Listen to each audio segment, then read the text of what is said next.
আমি আজকে প্রাইভেট ব্যাংকগুলোর উপর আমি একটু কথা বলবো। যারা যারা এই ব্যাংকের দুর্নীতির সাথে জড়িত, যারা ব্যাংকের টাকা লুটপাট করছে, এরা কিন্তু এখনো বুক ফুলিয়ে চলতেছে। কিন্তু অনেকে চলে গেছে দেশের বাইরে, আবার অনেকে কিন্তু দেশের ভিতরে আছে, কিন্তু এদের চোটপাট কিন্তু কমে নাই। কিন্তু কয়েকশো কোটি টাকা নিয়ে ঘরে বসে আছে ম্যানেজ করার জন্য। এদের তো নিজেদের ইনকামের টাকা না, যার জন্য এরা 600 কোটি টাকা নিয়ে ঘরে নিয়ে বসে আছে শুধু মানুষদেরকে ম্যানেজ করার জন্য। কিভাবে বাঁচা যায়, কিভাবে আবার ব্যাংক দখল করা যায়, আবার কিভাবে ব্যাংকে আসা যায়। এখন আর আগের দিন নাই যে আপনারা ব্যাংকের চেয়ারম্যান, ব্যাংকের ডাইরেক্টর যারা আকাম কম করছেন, ওরা আপনারা মনে করেন না যে টাকা দিয়ে সব কিছু হবে। এখন আর টাকার দিন চলে গেছে, যে টাকা দিয়ে কাউকে কিনতে পারবেন ওই দিন চলে গেছে।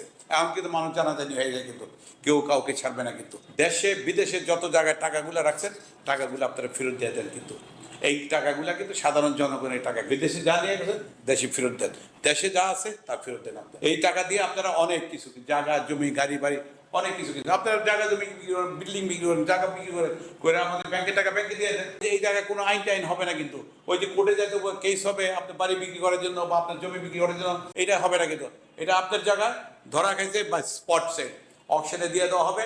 যে অকশনে বিট করবে, বেশি টাকা বিট করবে, সেই নিয়ে যাবে। কিন্তু এটা কোর্ট কাছারিতে কিন্তু যাওয়া যাবে না। কিন্তু যে ব্যাংকের চেয়ারম্যান, যে ব্যাংকের ডাইরেক্টররা যে দুর্নীতি করছে, ব্যাংকের টাকা মারছে, ব্যাংকের টাকা দিয়ে জমি জায়গা কিনছে, ব্যাংকের টাকা দিয়ে দেশে বিদেশে অনেক ব্যবসা বাণিজ্য অনেক কিছু করছে, ওদেরকে ধরা উচিত।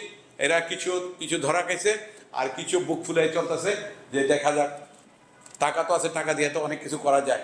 আগের দিন আর নাই, টাকা দিয়ে কিছুই করতে পারবেন না। কিন্তু আর বুক ফুলে চলতেছে যারা, আর ম্যানেজ করার জন্য টাকা নিয়ে পয়সা যারা, ওদেরকে কিন্তু এখন গভর্নমেন্ট কিছু বলতেছে কেন আই ডোন্ট নো।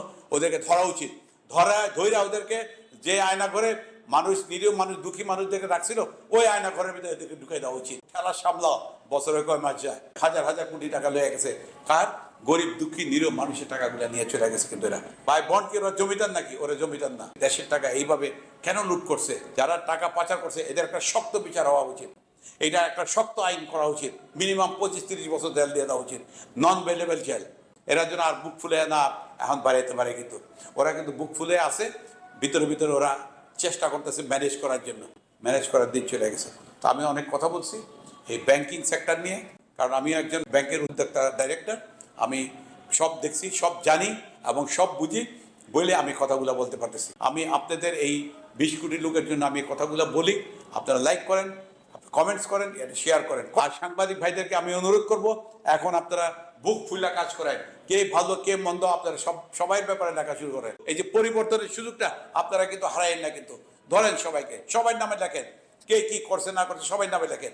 এতদিন সত্য কথা বলতে পারেন নাই, সত্য কথাকে বলতে গেলে আপনাদেরকে আটকাইছেন। অনুরোধ করবো সরকার প্রধান এবং যারা সরকারের সাথে জড়িত আছেন সত্য লোকরা, ইমিডিয়েটলি যারা পাচার করছে ব্যাংকের টাকা, হাজার হাজার কোটি টাকা মারছে, এরা কিন্তু দেখবি বুক ফুলাই ঘুরতেছে কিন্তু ম্যানেজ করার জন্য। আমি কথা বলছি 20 কোটি মানুষের জন্য, আপনারা বুঝে নেন। Thank you. আসসালামু আলাইকুম, খুদা হাফেজ।